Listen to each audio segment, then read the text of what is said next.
Genetically modified organisms.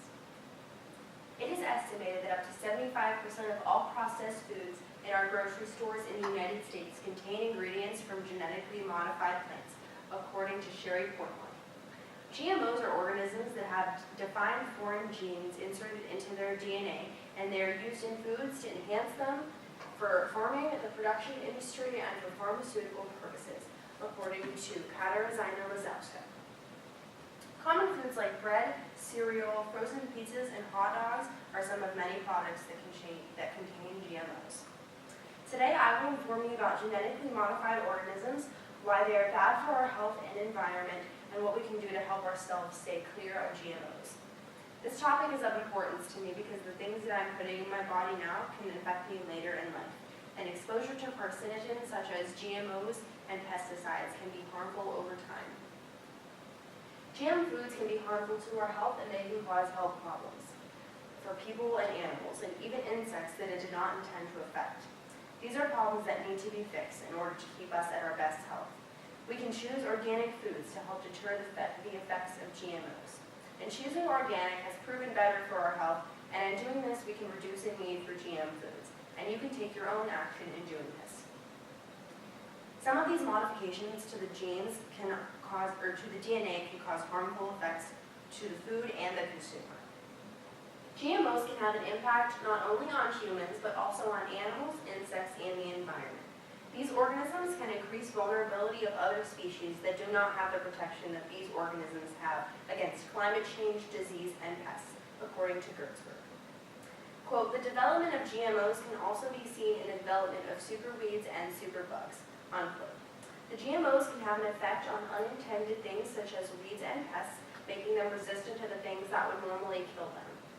And GMOs can also have an effect on other things.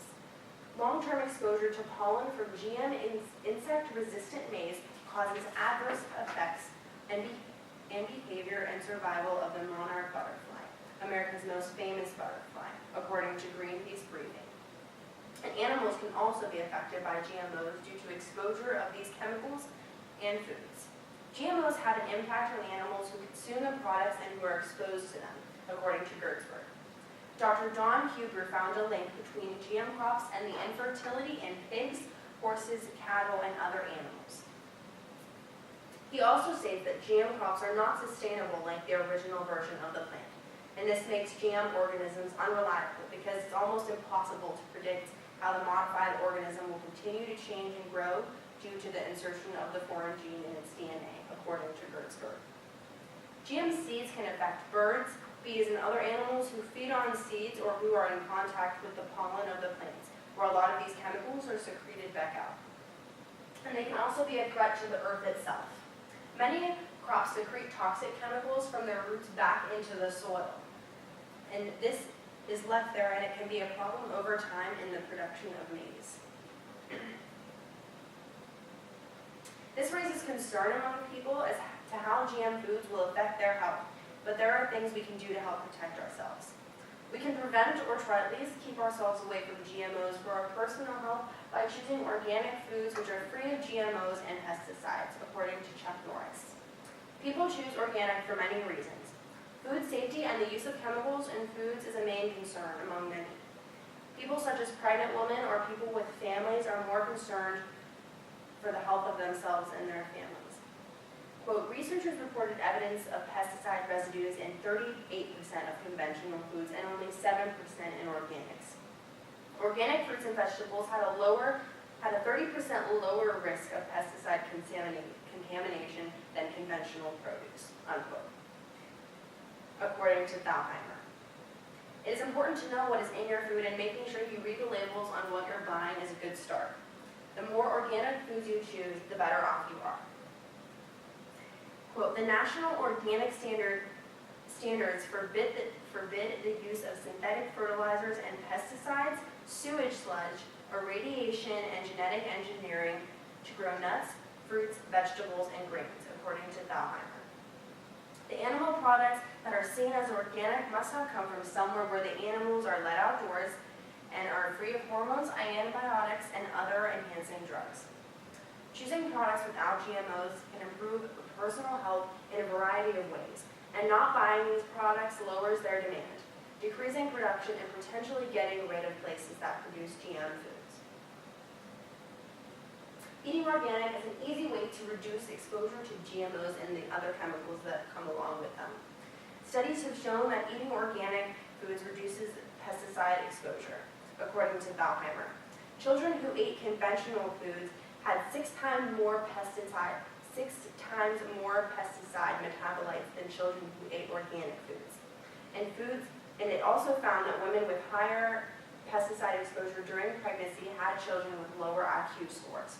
And these statistics can be somewhat unsettling, and there is no real solution to eradicating GMOs at the current time, but stopping consumption of these products is a start. Chuck Norris states that we must mandate the proper labeling of foods and buy local foods and organic. And we must demand to the FDA and the USDA that GM foods be labeled appropriately because it can be a hazard to our health. We should buy local and organic to reduce the need for GM foods. And you can take these actions by taking notice of the foods that you're buying and reading the nutrition labels carefully. This can increase your health and also help you to eat healthier because many of the foods that we eat contain GMOs by default. You too can reduce the demand for GMOs and improve your health by taking steps in your own life. GM foods are harmful to our health, environment, and ecosystem, and they can cause many health problems for people, animals, and even insects that they do not intend to harm. These are problems that need to be fixed in order to keep us and our environment at our best health. We can choose organic foods to help deter the effects of GMOs. Choosing organic has proven better for our health, and in doing this, we can reduce the need for GMOs, and you can take your own action. Chuck Norris says, quote, genetically modified crops constitute 93% of soy, 86% of soy, or 86% of corn, 93% of canola seeds and 93% of canola seeds planted in the United States, and are used in about 70% of American processed food, unquote. Should these numbers be this high when we have so much capability of growing organic foods? If you think they are a little off the charts, take action in your own life to reduce these numbers in your food intake and share this information with others. Thank you.